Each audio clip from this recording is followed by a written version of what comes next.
I used to stay up until 7 a.m. and sleep until 3 p.m. living with my dad in a crappy little apartment next to a pawn shop. I was wasting my life and I felt miserable.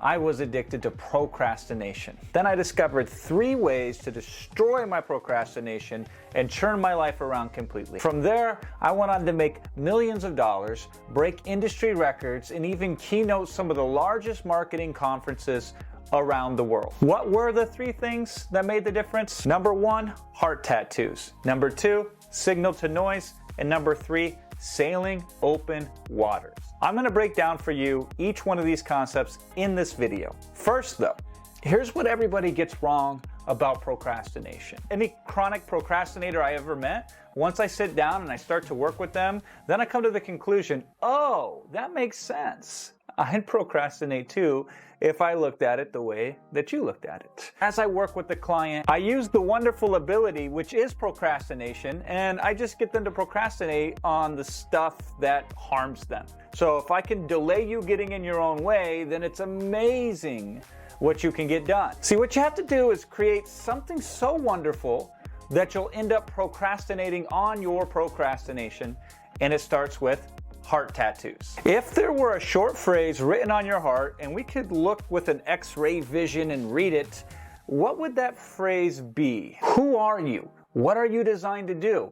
That's your purpose. And if you're tapped into your purpose, then you show up on purpose. And let me tell you about purpose. Purpose is the best alarm clock in the entire world. It is the antidote to procrastination. And on the flip side, without purpose, you're essentially telling the universe, hey, I'm not worth taking serious. Now, studies have shown people without purpose are more likely to suffer from depression, from loneliness, and anxiety, and then those with a purpose, they are physically healthier, they are more resistant to disease and sickness, and they live longer. The purpose that woke me up from depression was first music. I decided I was gonna make music to make the world better. And as I tried that, I failed miserably at it, but the beauty of purpose is not the result.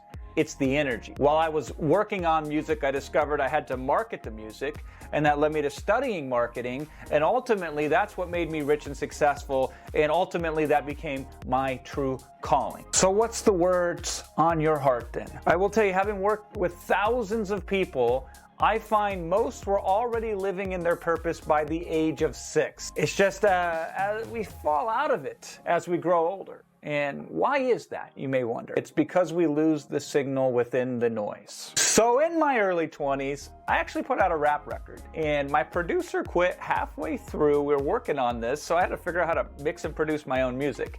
And at first my mixes sounded muddy, meaning everything kind of blended together. Then once I understood this concept called the signal to noise ratio, my mixes finally popped. So signal means the most crucial and important information. Noise is what's interfering with that information. And ratio is how the two compare to each other. So let's just say I had the secret of life and I went to whisper it in your ear, but we're on the dance floor of a noisy nightclub. Then guess what? The signal, which is the whisper, gets lost amongst all of the crazy noise. So if you fly a lot, then you know having noise canceling headphones is like a godsend. So my question to you is, how do you create your own noise canceling headphones for your life to remove all the distracting and unnecessary information that keeps you from being connected to your purpose? Your soul has a song and it sings it, but you just might not be able to hear it yet. So make a conscious effort to remove the noise around it. When you're starting something new, first try to remove the old stuff.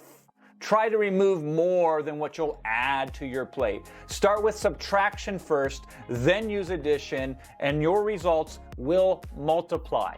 Then it's just about sailing the open waters. A ship in a harbor is safe, but that's not what ships are built for. It's a quote by John A. Shedd. If you knew you couldn't fail and it was worth doing and you wanted to do it more than anything, then how easy would it be for you to take action on it? It's the fear. It's the fear that's holding you back. Once you have purpose and clarity, then the only thing left to cause hesitation is fear. So let's use fear. Here's another quote for you from Elena Ferrante. She says, "The circle of an empty day is brutal, and at night it tightens around your neck like a noose. Listen, the pain of playing it safe hurts more than the pain of failing, and success requires failing. My rap career was a massive failure, but guess what? It opened up the door to an even greater purpose for me. I failed 18 years ago, and that's now a distant memory. See, playing it safe causes the quiet desperation that Henry David Thoreau spoke of. And here's the thing. Yesterday's risk is tomorrow's compliance. I'm more impressed with someone who's failed 1,000 times than I am with someone who's only succeeded once. So when the alarm clock hits and you reach to hesitate, I want your purpose to come front and center in your mind. And as you attempt to negotiate with yourself to stay in bed, I want the clarity of your purpose to cut through, drown out all the noise of the little nagging voices, and I want you to be excited to see, hey, what's going to happen with my day-to-day? Where's my purpose going to lead me now? And you can't imagine what's possible for you yet. And I can't wait to find out what it is.